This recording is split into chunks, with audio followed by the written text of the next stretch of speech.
So hey guys, welcome to another Warframe video, and today I want to talk about a funky little setup that you can do with the Necramech that I wanted to make a video about since like week 1 of Heart of Deimos, but there was unfortunately a pretty annoying bug associated with it which wasn't fixed until very recently. So the idea is pretty straightforward. Excalibur Umbra as a pet for the Necramech, right? Because Excalibur Umbra is sentient when you jump out with your operator, and that does carry over to the Necramech. Now while you were able to do this from the very start, you had to do it in a very awkward way where you would have to jump out with your operator and then jump into a Necramech, otherwise the AI on the Umbra wouldn't kick in, and this was the bigger problem, if you then jumped from the Necramech to Umbra, you wouldn't override the AI and you would get stuck in him. You were able to fire guns and all that, but you wouldn't be able to move. The Umbra would be in control. But that has now been fixed, so you can jump from Umbra to the Necramech and from Necramech to Umbra without any issues. Now I know this might not seem terribly useful because, you know, the Necramech is plenty strong on its own, but eventually the Necramech will be usable in a wider variety of missions, so it might be nice to have an extra pet to do some damage and provide some extra utility. Also, when it comes to the question of why not just use Wukong and his twin, the answer to that is, well, the twin is tethered to your frame, so it will stay around your frame, whereas Excalibur Umbra will follow you everywhere and even occasionally use abilities.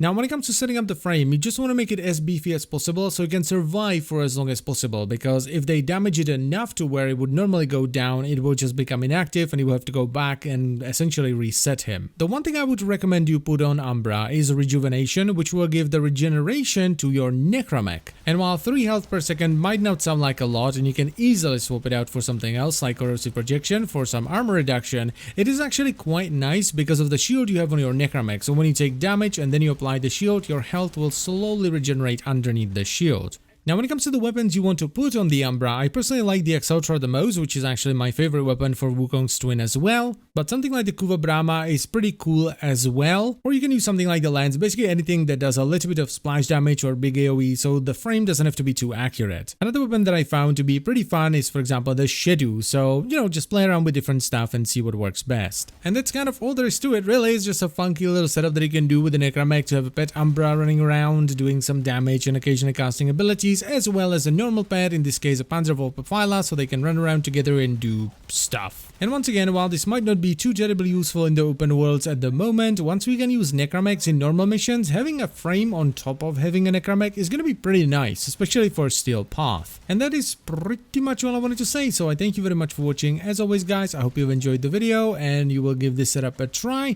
and I will see you some other time. Bye bye.